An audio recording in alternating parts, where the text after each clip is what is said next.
Hola, soy Julio Ramón y esto es Entrando a la Zona de Confort. Siempre nos han dicho que tenemos que salir de la zona de confort, pero fue entrando a mi zona de confort donde conseguí las herramientas para perder 50 kilos y hoy poder hacer este podcast. Mi nombre es Julio Ramón Pérez y estuve obeso por más de 20 años. De hecho, una vez llegué a pesar casi 150 kilos. ¡150 kilos! ¿What? Pero el punto principal de este podcast no es el peso que he perdido, sino todo lo que aprendí mientras lo perdía. Y de las cosas más importantes que me quedaron de todo este proceso es que para ser más saludable no tienes que forzarte ni sufrir. De hecho, durante años viví entre dietas extremas y ejercicios extenuantes y el resultado fue mucha frustración, rabia, atracones de comida y solo cuando comencé a disfrutar del camino fue que vi el verdadero cambio en mi vida. ¿Y tú? ¿Cuál es tu zona de confort? Episodio 3. Este episodio está patrocinado por la fuerza de voluntad que no tienes para empezar a hacer ejercicio con este podcast, pero que sí te sobra cuando tienes que perrear hasta abajo por 4 horas seguidas. Dale que dale, dale para abajo. Claro, porque para eso sí puede. Y no es que esté regañándolos, ni mucho menos. Solamente que, como yo creé este podcast para que la gente pueda hacer ejercicio mientras lo hace, siempre les voy a recordar esto al principio de cada episodio. Porque quisiera que caminaran, que hicieran ejercicio, que movieran su cuerpo de alguna forma. Al final es una vez a la semana. No estoy pidiéndoles más. 30 minutos a la semana. Y ya después ustedes, poco a poco, van a ir avanzando. Como les hablé también en el episodio pasado, que les hablé un poquito acerca de el ir un paso a la vez y de tocar ese tema de ir poco a poco. La semana pasada también hablamos un poco acerca de la historia de las Venuses o de las Venus. No estoy seguro cuál de las dos formas es. Y también hablé acerca de Gemiunu. Estos dos personajes fueron los primeros obesos o los primeros gordos de la historia que actualmente que nosotros conocemos. Y al final es súper importante entender esos cuerpos y verlos en Google y entenderlos, porque al final nos lleva a ver de dónde venimos y dónde estamos parados y hacia dónde podemos movernos. Hablándoles acerca de un paso a la vez, yo recuerdo que estaba una vez en una reunión con un grupo de amigos, estábamos hablando del tema del peso, porque estaba hablando también un poco acerca de mi libro, que en ese momento no salía, y hablando con una amiga, yo muy por encima, y por mi experiencia y por lo que he hablado con otros amigos que también son gordos, le dije, mira, probablemente para tú llegar al peso ideal y a llegar a tu ritmo, van a ser aproximadamente como, digamos, 2 años. Y cuando le dije eso fue como si les hubiese dicho la peor noticia del mundo. Fue como que estaba como contenta y de repente como que hubo un golpe y se sintió como todo se cortó. Y al final del día a mí me quedé así como sin palabras, pero mi conclusión de esto es que estamos acostumbrados, número uno, a que los resultados sean inmediatos, sean súper rápidos. Y bueno, eso no está mal para algunas cosas, pero para el tema del sobrepeso, biológicamente no estamos hechos para eso. Y número 2, si tú quieres vivir 80 años, 70 años, y digamos que tienes 20 años, o 30 años, o la edad que sea, que son 3 años de tu vida en donde tú te organizas, tomas el control y las riendas de tu alimentación y de tu vida, y ya después puedes comer de la forma saludable y salirte sin ningún tipo de problemas y sin ningún tipo de remordimiento. Creo que una de las cosas que a veces hace que nos cueste, que nos pongamos en el camino de ser más saludables, es que pensamos que tenemos que cambiar radicalmente, o si tenemos mucho sobrepeso, como era mi caso, por ejemplo, de que íbamos a bajar eso y que en este año, en 8 meses, salgo de eso. No necesariamente tiene que ser así. Tómate tu tiempo, tómate tu espacio y seguramente te vas a sentir más cómodo en el camino. Y eso va a ayudar a que seas más constante durante el tiempo y a que si te tienes que salir, bueno, te sales y te entregas y disfrutas de las cosas. De eso se trata este camino y por eso te vuelvo a recordar. Trata de caminar, trata de hacer ejercicios mientras estamos escuchando eso. Al final son 30 minutos a la semana y vamos a ponerle corazón y sentimiento a todo esto. En este episodio vamos a hablar una parte de cómo llegamos a donde estamos, de cómo hicimos para convertirnos de una gente que amaba a los gordos, que admiraba esos cuerpos robustos, llenos de amor y sentimiento, a lo que estamos el día de hoy, que se te ve medio caucho, media llanta y ya estás en el dolor. Y ay, qué horrible es esto, cómo llegamos a donde estamos, o por lo menos cómo comenzó todo ese proceso. Porque como ustedes saben, no les voy a dar todos los detalles, sino me gustaría que escucharan o leyeran mi libro. Vamos con todo. Hola, espero que para este momento ya te sepas el nombre de tu motivador de confianza. Yo, el único, el inimitable, Chulius, no fat, no carb, no food, fitness, claro que yes. Y en este momento ya debe haber sonado la campana que indica que los 5 minutos de calentamiento se han acabado. Ahora hay que ponerle duro y con fuerza, porque para ser bella hay que ver estrellas. Y para ser bello hay que ver destellos. ¡Woo! Así que comienza a darle duro, que esas empanadas no se van a ir solas. Para hablar de cómo llegamos a donde estamos en temas de obesidad, de sobrepeso y de estigma, porque de eso se trata este episodio, tenemos que hablar de la belleza. Y el tema de la belleza es algo que es completamente subjetivo, que ha pasado por 1000 temas, por 1000 situaciones, y yo voy a tratar de enfocarlo solamente en un punto o en una sociedad que es base de la sociedad que tenemos el día de hoy, valga la redundancia, y es hablar de los griegos. Los griegos vienen desde hace más de 2000 años, antes de que llegara Cristo y que comenzaran los años de Cristo, después de Cristo. Y esa época está llena de filósofos, de democracia, porque ellos fueron los creadores de la democracia como existe el día de hoy. Y voy a hablar acerca de una persona o de un filósofo llamado Platón. Si ustedes se pierden, no importa, que yo los vuelvo a ubicar. Platón era un filósofo que escribió un libro que ya se llamaba, o que se llamó, El Hipias Mayor. Él no solamente era filósofo, sino que también era un poco chismoso. ¿Y por qué le digo eso? Porque el Hipias Mayor es una conversación de Sócrates, que es otro filósofo, con un señor llamado Hipias. Entonces lo que hizo Platón fue, escuchó la conversación y la anotó toda, porque ese muchacho es chismoso. No vayan a creer que Platón, que ese muchacho es filósofo, sí, que el amor platónico, que sentimiento. No vayan a creer. Pero a lo que voy con esto es que ese libro tiene una frase que me parece súper importante de rescatar, como hay otras cosas que creo que son importantes que rescatemos de los griegos, porque muchas veces mucha gente piensa o habla acerca de los griegos, que fueron los creadores de los ungüentos, de la belleza, del cuerpo estético, y eso es verdad. Para los que no lo conocen, ellos son los creadores de eso, de parte de la nutrición como la conocemos hoy en día y del culto a los cuerpos hermosos. Hay una frase de Hipias Mayor de ese libro que dice lo siguiente: si la apariencia es lo que hace bellas las cosas, entonces es la belleza lo que buscamos. Pero si la apariencia da solo apariencia de belleza, entonces no es la belleza que buscamos.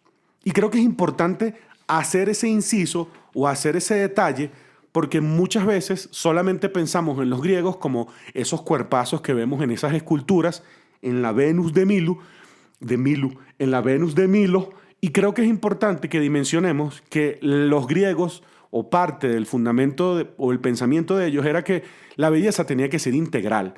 La belleza tenía que venir desde adentro y también expresarse afuera con un cuerpo bonito. Y creo que el día de hoy nos hemos quedado solamente con esa apariencia de belleza. Pensamos que si una persona es gorda es porque no se quiere o porque y no le damos la oportunidad para que vean la belleza que tiene dentro. Y si una persona es flaca, pensamos que esa persona es saludable y es bella y todo lo que está alrededor es bella. Y entonces idealizamos a veces a esa persona flaca y nos encontramos con un loco o una loca que al final terminamos estando con esa persona porque supuestamente es bella, pero por dentro de eso es una cloaca. De hecho, yo tengo una amiga muy querida que dice que, bueno, qué bueno que ella es gorda, porque las amigas que eran flacas y bonitas, en teoría, por ponerle un nombre a esto, siempre la buscaban hombres esbeltos y hombres buen mozos, y siempre terminaba consiguiéndose con unos locos. En cambio, ella por lo menos era gorda, pero nadie se metía con ella. A lo que voy con esto es que los griegos dejan en parte, dentro de ese Hipias Mayor, ese mensaje, eso de decir que la belleza es algo interno. Y de hecho, los creadores del gimnasio son los griegos también. Gimnos, que es la palabra originaria del gimnasio, significa desnudo. Era porque cuando los hombres iban al gimnasio, lo hacían, todos los ejercicios y todo lo que hacían, lo hacían en pelotas ahí. Y por eso es que se llama gimnasio. Pero los gimnasios no solamente eran unos sitios para ir a tomarse fotos y para tomarse selfies, bueno, porque en esa época no existían las fotos ni los selfies, pero eran centros de nutrición integral, por poner una palabra, o eran centros holísticos, que a veces utilizamos la palabra holística como algo, una dimensión. Aquí estamos, con un sentimiento holístico para que todo tu cuerpo llegue a la plenitud, que bueno, en parte es eso, pero holístico era un centro donde las personas no solamente aprendían a formar su cuerpo con ejercicios, sino que también ellos se formaban internamente para cultivar lo bonito del ser, la moral. Y eso lo aprendían en el gimnasio. Y lo que queda al día de hoy del gimnasio son los cuerpos desnudos y el culto a la belleza externa. Y las selfies, porque se pueden tomar selfies ahora, pero eso es lo único que queda del gimnasio. Y pensamos que como los griegos inventaron el gimnasio, solamente se hablaba de la parte externa. Y creo que es algo que también tenemos que rescatar de los gimnasios. Los gimnasios tienen que ser centros de crecimiento personal. Cuando hablo de crecimiento personal holístico, me refiero a lo que significa holístico, que significa integral, que cubre, digamos, cuerpo, alma y espíritu. No significa que es algo místico y que vamos a elevarnos, sino vamos a ser ontológicos con una cosa hermosa, sino que es algo que debemos nosotros cultivar, la belleza interna y la externa, y en el gimnasio hemos perdido eso y creo que es algo que podemos recuperar. ¿Cómo se puede recuperar? Con nutricionistas que no estigmaticen a la gente. Por ejemplo, hay nutricionistas al día de hoy todavía que siguen pensando o dando consejos de tienes que ser disciplinado, y eso es mucho más complejo que simplemente tener disciplina. Y voy a hablar de eso en capítulos más adelante. Y lo otro que hay que tener presente es que tenemos que aprender a conocer nuestro cuerpo de forma integral, a conocer de dónde venimos. Yo sueño a veces con el tema de un gimnasio en donde se dan charlas, donde la gente aprende de la historia de la obesidad, donde se dan charlas no solamente de nutrición, sino de cómo funciona el cuerpo fisiológicamente, de temas relacionados al índice de masa corporal, que es uno de los estigmas que nos colocaron, que ni siquiera fue creado por un médico y que es la única medición. Ojo, volvamos a recordar una de las reglas de este podcast, no nos vayamos al extremo. Cuando yo digo que el índice de masa corporal es algo que no creó un médico, no quiere decir que no sirve para nada, pero no podemos utilizarlo como única herramienta de medición. Esto tiene que ir mucho más allá. Entonces, volviendo al tema, en los gimnasios y todo el tema de la belleza de los griegos era algo integral, era algo holístico. Y así se mantuvo. Durante la época griega comenzó a mutar, a cambiar en el tiempo, pero hubo algo que realmente, para poder entender cómo comenzó el estigma hacia las personas obesas, tenemos que centrarnos en los años 1800, porque a finales de 1700 comenzó la Revolución Francesa. Que ustedes dirán, sí, la Revolución Francesa, pero si no sabes qué es, fue el momento de quiebre en donde pasamos de que nos gobernaran reyes, monarcas, a que comenzaran a existir verdaderas democracias gobernadas por decir, políticos, o ya no por una sola persona, sino por grupos o por asambleas de ciudadanos. Y al día de hoy eso cambió las bases del mundo, eso trajo también junto con eso una revolución de conocimiento, y en los años 1800 a 1900 hubo un crecimiento de la ciencia importantísimo. Cambiaron muchísimas cosas y crecieron muchas industrias que al día de hoy son industrias establecidas. Voy a explicarles una lista de algunas de las cosas que pasaron después de la Revolución Francesa y de los inventos que llegaron. Uno es la locomotora, que llegó en 1804. La locomotora es una de las cosas más importantes en el desarrollo de lo que tenemos al día de hoy como sociedad, porque antes tú las cosas no las podías mover de un lado para otro, era muy difícil. Pero con la llegada de los trenes, ya tú podías moverte de un sitio a otro mucho más rápido, podías mover cosas mucho más rápido. La transferencia de tecnología cambió muchísimo. Aparte de eso, se inventó en 1826 la fotografía, que es la precursora de nuestros selfies amados y queridos en los gimnasios, de la foto que te tomas en la playa con esos cauchos, con esas llantas, porque ya comenzaron a existir evidencias de las personas en fotografía. La anestesia en 1846. La anestesia es importantísima, porque antes, si te daba un dolor de algo, te morías y no podían hacer nada, pero la anestesia llevó a que la gente la pudiesen operar. El teléfono en 1854, que mira, ahora tenemos la fotografía y el teléfono en un solo dispositivo.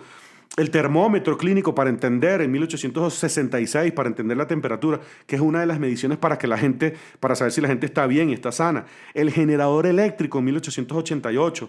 El avión en 1890. La cinematografía en 1894. La aspirina en 1899, que es un medicamento. La teoría de la evolución en 1859. El automóvil. El descubrimiento del electrón. Y hay una cosa importantísima que se creó en 1886, creado por un señor llamado John Pemberton. La Coca-Cola. La Coca-Cola. La Coca-Cola. Don't you dare touch me! Stand back!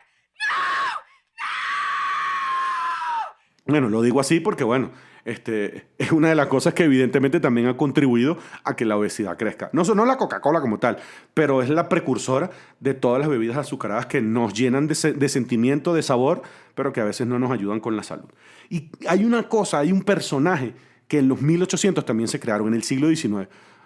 Solamente les hago el inciso porque seguro ya ustedes lo saben, pero para mí siempre tengo que hacerlo cada vez que lo digo. Siglo XIX, 1800. Siglo XX, 1900. Entonces, en el siglo XIX, en 1860, se crea un personaje. De hecho, al día de hoy ese personaje se llama Sinterklaas en Holanda, Julemanden en Dinamarca, Det Moroz en Rusia, Mos Crasium en Rumania, Babbo Natale en Italia, Père Noël en Francia, Pai Natal en Portugal, pero en Estados Unidos se llamaba Santa Claus.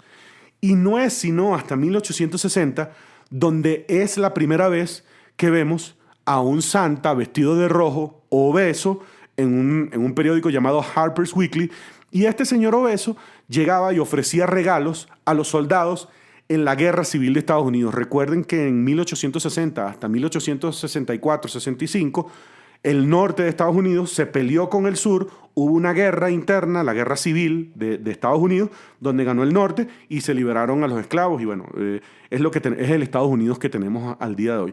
En 1860 comienza a formarse una percepción de que Santa Claus era obeso y después de que le gustaban las galletas y todo eso. Pero también es importante hablar de cómo, en parte, los medios de comunicación con este tipo de cosas comienzan a mostrar esa imagen de ese gordo, bonachón, contento, vestido de rojo, que realmente es una ficción y fue creado por un periodista llamado Thomas Nast. Pero más allá de eso, es importante entender que en 1800, a finales de 1800, comienza a nacer la industria del adelgazamiento y la industria alimenticia. La industria del adelgazamiento, digamos, en 1890, pareciera ser que fue como en Gran Bretaña. En 1900 aparece el primer anuncio de temas de adelgazamiento en Estados Unidos, y eso vino en conjunto con una industria, una ciencia, digamos, de médicos, de entender la fisiología del ser humano, y eso comenzó a llevar o a tomar decisiones de experimentos, por poner una palabra. Digamos, a principios de 1900 existían unas dietas loquísimas, hasta de comer algodón. Bueno, de hecho, hasta hace una semana vi que hay un dispositivo que bloquea que se lo colocan en los dientes y bloquea la mandíbula para que la persona no abra la boca, y con eso las personas dejan de alimentarse y bajar de peso. Pero bueno, eso viene existiendo desde el 1800 y tanto, y creo que es importante dimensionarlo porque cuando nace la dieta del adelgazamiento, durante el siglo XX comienza realmente a crecer ese deseo de generar negocio con la delgadez de las personas. A la gente le daban glándula tiroidea de las vacas para que bajara de peso, porque pensaba que con eso iba a bajar de peso, y esa industria comienza a florecer. Uno de los precursores de esa industria de los alimentos es Horace Fletcher, que lo llamaban el gran masticador, porque él decía que para bajar de peso había que masticar los alimentos por lo menos 30 veces. Ustedes se pueden imaginar estar masticando algo 30 veces, que eso yo mastico y a la quinta vez ya la comida no me sabe nada. Entonces ese señor, 30 veces un agua y que no sabía nada, y después es que era que tragaba. Y para no quedarnos tranquilos con la masticadera, cada bocado, por lo menos 30 veces, él trabajaba y hacía enemas. Para los que no saben qué son enemas, es que colocaban algo por la parte de atrás, por el sur, y sacaban y liberaban líquidos de ahí para que la persona bajara de peso. Ese señor, Horace Fletcher, se hizo famosísimo, hasta John Rockefeller fue uno de sus pacientes, y era parte de lo que se hablaba, porque aunque la obesidad y el sobrepeso no era algo común, estaba viéndose cada vez más, y él fue una persona que sufrió sobrepeso durante toda su vida. Y de hecho las industrias de las aseguradoras lo rechazaban, y esa fue la forma que él pudo bajar de peso. Y lo patentó, por decirlo de alguna forma, y fue uno de los precursores de una industria de adelgazamiento que al día de hoy existe, que al día de hoy sigue ofreciendo cosas que no son saludables. Hay gente que se ha colocado puntos en la lengua solamente para bajar de peso, como parte de una industria de adelgazamiento que no sirve para nada, y lo que hace es estigmatizar y buscar cosas como extremas y dietas extremas y inyecciones extremas y masajes extremos. Y creo que la industria de alimentos que nace a principios de los 1900 son una de las cosas que han hecho que estemos donde estemos al día de hoy. Y otra cosa es la industria de los alimentos. Yo no quisiera estigmatizar a la industria de alimentos porque gracias a ella tenemos muchas cosas positivas, pero digamos que podemos comenzar de la industria de alimentos hablando acerca de John Kellogg, que es el fundador. En Estados Unidos, a principios del siglo XX, la comida de los americanos, de los norteamericanos, era muy grasosa y habían muchos problemas estomacales. Y él lo que dijo fue, agarremos la hojuela de maíz y horneémosla con un proceso y comencemos a comer de una forma más saludable. Él era parte de un grupo de protestantes, cristianos protestantes, que tenían también una vida muy, muy sana, muy de pocos excesos. Qué raro sonó eso, muy de pocos excesos, pero bueno.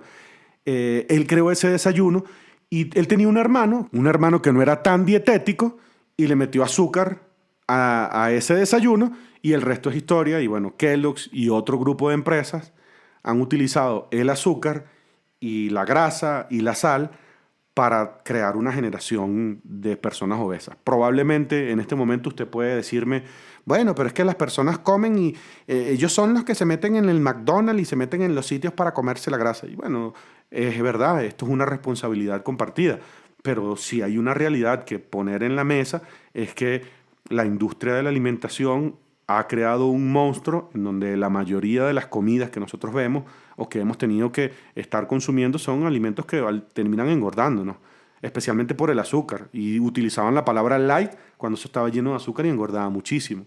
Y muchas veces los estudios que promueven el que se alimente más y que una persona esté comiendo más todo el tiempo, o que hay que comer 10 veces al día, esos estudios generalmente estaban promocionados o han estado promocionados por una industria del alimento que lo que quiere es crecer y que la gente siga comiendo. Y eso es importante tenerlo presente. Estamos ahorita en una situación o en una sociedad que está constantemente comiendo.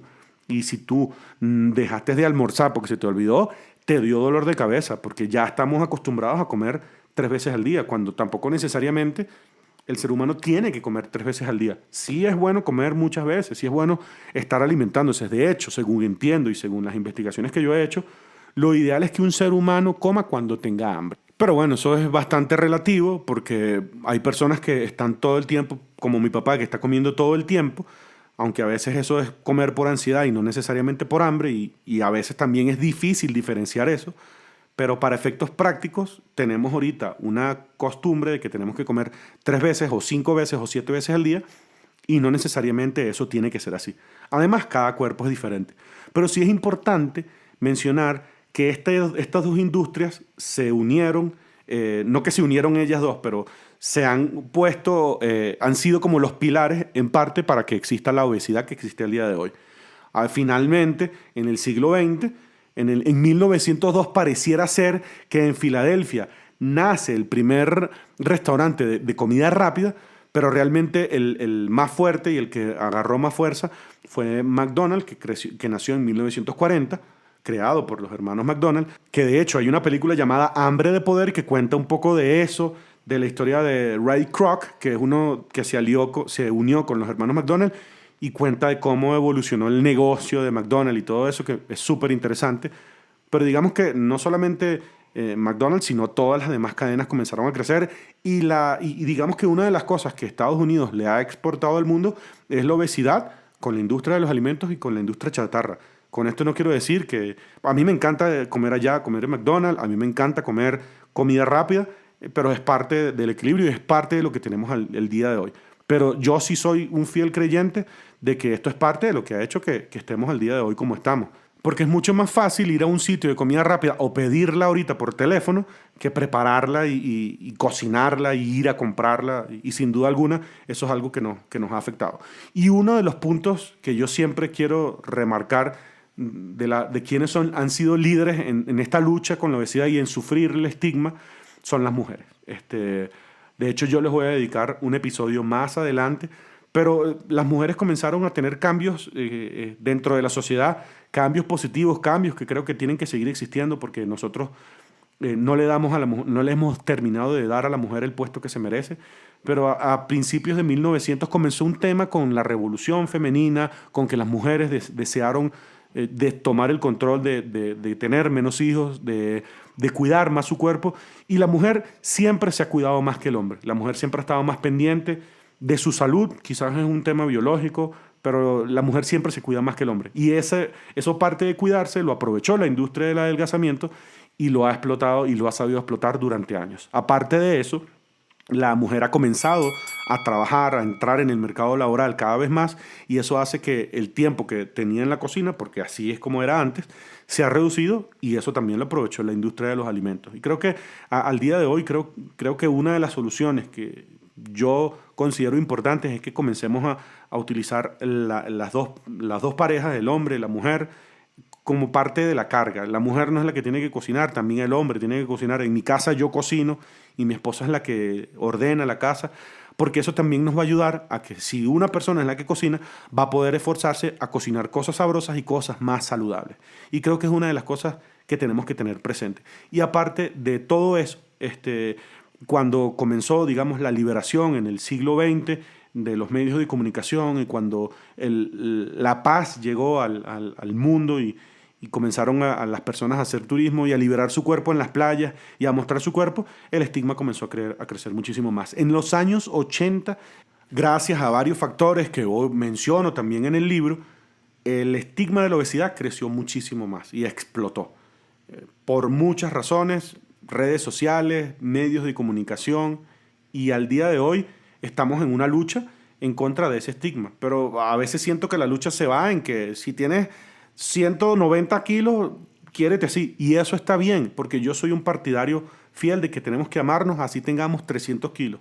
Lo importante es que tengamos presente que si tenemos 300 kilos, vamos a vivir menos porque nos va a dar una enfermedad cardiovascular o vamos a tener consecuencias de esa obesidad.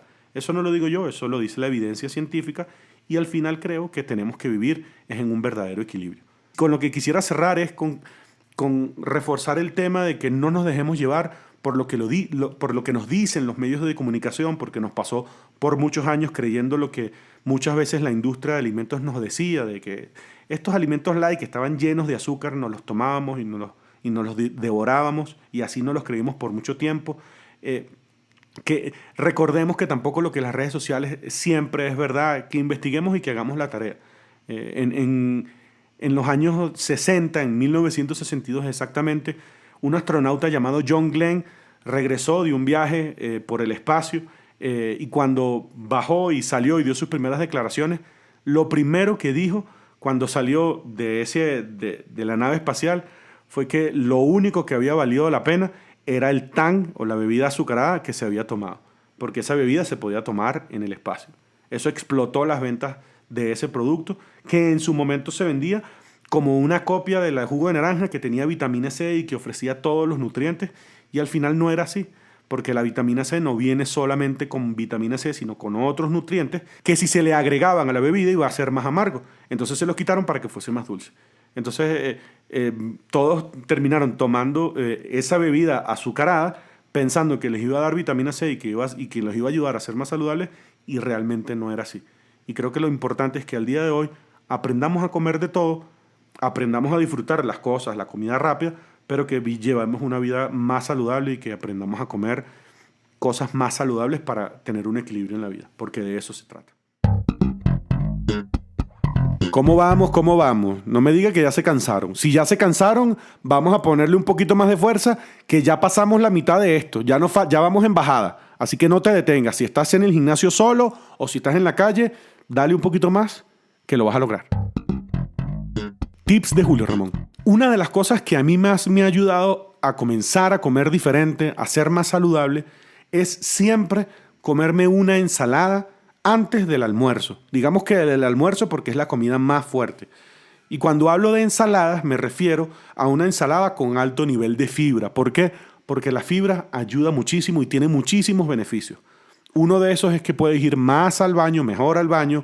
Otra cosa es que te ayuda a reducir el colesterol. Otra cosa es que te ayuda a reducir el impacto de los carbohidratos que te vayas a comer luego de eso, si es que comes carbohidratos. Y cuando hablo de fibra, estoy hablando de de vegetales que tengan como hojas de lechuga o el cale o espinaca, y eso mezclarle y colocarle aceite de oliva y colocarle, yo utilizo aceite de oliva con caldo de pollo, uso vinagre, uso limón, a veces uso yogur y lo mezclo con otras cosas, hasta a veces le he colocado algo de stevia para colocar los dulces, para colocarle un poquito de dulce, pero comerse una ensalada antes de comerse el plato tiene muchas buenas funciones, y creo que es importante que comencemos a hacer eso. Y que sean ensaladas sabrosas y que uno les ponga el cariño a eso. Y voy a utilizar una de las frases que utilizaba Kagemni en las instrucciones que les hablé en el capítulo pasado y que decía que un vaso de agua calma la ansiedad. En este caso, quizás no sea el vaso de agua, sino la ensalada. La ensalada te va a ayudar, te va a ofrecer fibra, pero también te va a calmar el hambre para que no llegues corriendo a devorar todo el resto de la comida, sino que la puedas disfrutar un poco más. Imagínate que el día de hoy los gimnasios fuesen solo desnudos. Con el cuerpo que tienes el día de hoy, ¿tú te atreverías a ir al gimnasio desnudo y que te metas en esa clase de zumba? Y tú te imaginas siendo capaz de bailar por 60 minutos o por 45 minutos con ese cuerpo libre y con esa grasa al aire y con sentimiento. Bueno, si eres capaz de hacerlo, te felicito. Y si no, creo que es importante que dimensionemos que lo importante, la belleza importante, como decía al principio, está dentro de nosotros. Y que bueno, si tienes un poquito de grasa, la vas a quemar ahí mientras estés en la zumba. Así que entrégate. ¡Lo logramos, equipo! ¡Lo logramos! Ahora tienes dos opciones. Seguir ejercitándote o haz un burpee. Sí, solo un burpee. Quizás mañana hagas 2 o 3 y así sucesivamente. Lo que sí es importante es que te estires muy bien, porque eso ayudará a tus músculos y pon algo de música para que relajes la mente.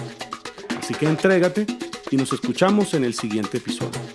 Y si este capítulo lo escuchaste sentado, recuerda que el próximo lo podrás escuchar caminando. Este podcast lo puedes escuchar en todas las plataformas como Spotify, Evox, Apple Podcasts, YouTube, y cuando lo dejes de oír, voy a seguir sonando en tu mente y tu corazón. Sígueme a través de Julio Ramón Pérez en todas las plataformas, compártelo si te gusta a quienes conozcas y recuerda comprar el libro en Amazon.com o en audiolibro en varias plataformas disponibles en julioramonperez.com.